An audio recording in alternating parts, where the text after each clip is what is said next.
Hi everyone, నా పేరు అశోక్ వర్ధన్ ఐతవరం. నేను ఇప్పుడు ఎక్స్టెన్షన్లో వర్క్ చేస్తున్నాను. యాక్చువల్గా నాకు ఫస్ట్ అటెంప్ట్లో నవోదయ రాలేదు. సో మా ఫ్రెండ్ సర్కిల్లో వాళ్ళకి చెప్పిన కొంచెం అంటే నవోదయ కోచింగ్కి మనం ఎలాగో ఫిఫ్త్ స్కూల్కి వెళ్ళకుండానే కోచింగ్కి వెళ్తూ అట్లా ఇట్లా అని చెప్పేసి చెప్తాం. సో ఫ్రెండ్స్ కొంచెం కామెంట్ చేశారు. బట్ లక్కీగా గాడ్స్ గ్రేస్ సెకండ్ కౌన్సిలింగ్లో నాకు సీట్ రావడం, ఆ తర్వాత 10th వరకే చదివాను. బట్ స్కూల్లో నాకున్నటువంటి వెరీ ఇన్స్టెంట్గా ఎప్పుడు రెగ్యులర్గా మెమరీ లాగా ఉండేది నవోదయలో న్యూ ఇయర్కి యాక్చువల్గా మా ఫ్రెండ్స్ ఒక 5 members కలిసి I didn't shared as of no anywhere. So అందరం కలిసి చికెన్ పకోడీ చేసుకుందాం అనుకున్నాం. అందరూ ఇళ్ళకి వెళ్ళిపోయారు సంక్రాంతికి న్యూ ఇయర్కి. తీసుకొచ్చాం. బట్ మాకున్న నాలెడ్జ్తో స్టార్ట్ చేస్తే అది రూమ్ అంతా పొగొచ్చేసి సో ఇంకా అది మొత్తం మాడిపోయింది చెప్పాలంటే.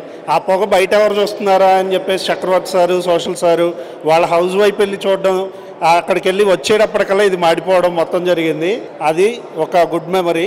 అండ్ నవోదయాలో పక్కనే చెరుకు, కోకోనట్ ఇవన్నీ బాగా మెమరీస్. సో ఈ సెంటిమెంట్తో నేను మా పాపని ఫస్ట్ నవోదయ అనే పేరు ఉన్నటువంటి విజయవాడ స్కూల్లో జాయిన్ చేశాను. So now we transferred from Vijayawada to Hyderabad. Now she is studying second standard. Yeah, that's all. Thank you.